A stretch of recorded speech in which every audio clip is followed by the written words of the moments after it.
자, 이제 스트레스와 변형률, 스트레스 스트레인 곡선이라고 얘기했던 스트레스 스트레인 반응에 따른 콜라겐의 변화를 볼게요. 첫 번째, 고정 효과. 그러니까 이게 말이 어려운데, 음, 어떻게 되면은 이 스트레스 스트레인이니까, 그 콜라겐이나 이런 그 장력들의 변화가 어떨 때 생기느냐, 이렇게 그냥 이해하면 될 것 같아요. 자, 고정 효과. 새로운 조직과 응력을 받지 않는 조직 간의 약한 결합력과 콜라겐의 교체로 인한 조직의 약화가 일어난다. 이게 대표적으로 예시를 들 수 있는 게 뭐 깁스 같은 것들이 예시로 들 수 있겠죠. 근데 키스너콜비에는 이거에 대한 예시가 자세히 나오는데 여기서는 자세히 나오지 않아서 이거는 좀 키스너콜비에 있는 내용을 읽어주면서 진행을 해볼게요. 자, 고정의 효과에서 키스너콜비에서 얘기를 하는 것은 이제 원숭이 앞십자인대를 고정을 시켜놓은 상태에서 어떻게 변화가 되는지에 대한 내용이 나오는데, 예를 들어서 원숭이 앞십자인대를 8주 동안 고정을 해놨대요. 그렇게 됐더니 최대 하중에 이제 앞십자인대 안테리아 크루셜 리가먼트의 최대 하중이 있겠죠. 정상적일 때 최대 하중보다 61%가 손실이 되었다. 언제? 8주 동안 앞십자인대를 이제 고정해 놓은 결과 61%가 손실이 되었고, 여긴 제 조건하라고 나오는데 이제 5개월 후에는 79%, 그리고 12개월, 1년 뒤에는 91%가 손실되었다라고 얘기를 합니다. 그렇게 되게 되면은 에너지의 흡수력이 떨어지게 되고, 그리고 강직성의 강직성이 감소되는 그런 현상도 나타난다라고 얘기를 했고요. 이제 부분적으로 이게 원래대로 회복이 되려면 5개월 정도가 소요가 됐고, 완전한 회복은 12개월이 소요가 됐다라고 얘기를 합니다. 우리 현문사 서적에는 이렇게만 그냥 이론적인 내용만 나오는데, 이거에 대한 어떤 예시를 들어주는 게 좀 이해가 잘 될 것 같아서 원숭이 앞십자인대에 대한 예시를 줬고요. 그리고 비활동의 효과. 두 번째, 정상 활동의 감소로 인해 콜라겐의 섬유의 크기와 양이 감소하면 조직의 약증에 초래한다. 당연한 얘기죠.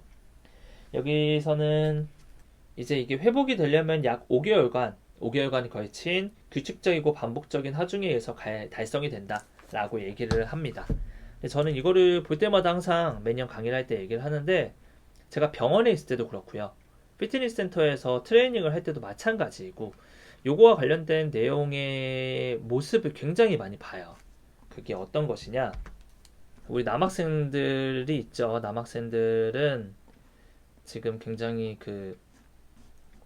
아직 젊죠. 25살, 복학생들은 25 전후가 될 것 같고, 대부분 25살 이하일 텐데, 우리가 생리적 노화라는 게 25세 전후로 해서 사람마다 다르지만, 그 정도 선부터는 생리적인 노화가 시작된다라고 얘기를 합니다. 그래서 요거의 예시가, 예를 들어서 어렸을 때 축구를 많이 했어요. 거의 뭐 선수 정도까지 축구를 했던 사람이 있는데, 10대죠. 근데 이 사람이 40대 뭐 회사에서 체육대회를 해요. 윙포워드로 굉장히 막 날아다녔던 10대 자신의 모습을 생각하면서 체육대회 때 똑같이 윙포워드로 날아다니려고 하는데, 그러면 안 됩니다. 그러면은 앞십자인대가 날아갈 수가 있어요.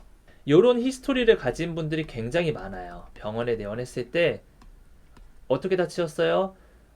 얼마 전에 축구 경기 하다가 갑자기 휙 도는데 무릎에서 뚝 소리가 났어요.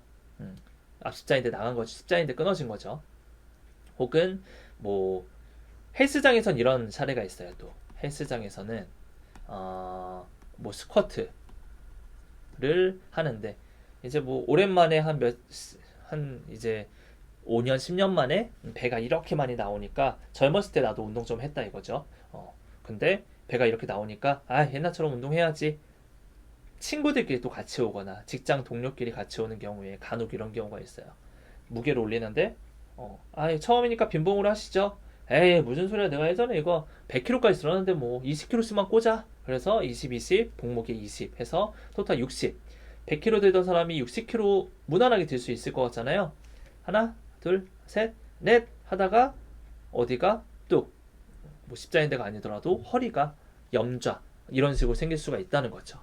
그래서 여러분들이 어, 어떤 생활체육 쪽이나 뭐 필라테스 강사나 아니면 트레이너, 뭐 크로스핏 코치 이런 것들을 혹시라도 나중에 하게 된다면 이거에 대한 것을 꼭 생각을 해주세요. 트레이닝을 할 때 우리 트레이너 선생님들이 워낙 그 체육 쪽은 사실 비정상적인 질환이 있는 사람들보다는 강한 대상자가 일반인 혹은 엘리트 체육인에 좀 초점이 많이 맞출 수밖에 없는 그런 학문이고요. 우리는 어브노멀한 그런 통증이 있는 그런 사람들한테 특화될 수밖에 없는 건데 이런 분들이 피트니스에 왔을 때 일반적인 트레이닝 방법을 적용시켜서 가끔 이렇게 아파지게 하는 경우가 간혹 있어요. 요즘은 좀 덜해지긴 했는데 예전에 굉장히 좀 많았죠. 노페인 노게인이에요. 아픈 만큼 더 이런 식으로 얘기를 하면서 그죠? 네, 그렇게 접근을 하면 안 됩니다. 다이어트나 근육 강화, 바디빌딩은 맞아요. 그렇게 해도 돼요. 근데 요즘은 근데 트렌드가 좀 바뀌고 있지만 어쨌건 우리 통증을 다루는 환자에게는 절대 이렇게 적용을 하면 안 된다. 처음에 오게 되면 내가 하면 굉장히 낮은 강도의 운동이 이 사람한테는 맥시멈이 될 수 있다는 걸 꼭 생각을 해야 되고요. 예를 들면 그런 거예요. 맨몸 스쿼트 20개씩 5세트. 이 사람은 그것만 해도 다음날에 계단 내려갈 때 다리가 후들후들 거릴 겁니다. 그렇게 해서 점진적으로 올릴 수 있게 키스너 콜비에 나오는 것처럼 적어도 회복이 5개월은 걸쳐져야 된다라는 것을 인지를 한 상태에서 트레이닝에 들어가야 된다라는 것 꼭 기억을 해주고요.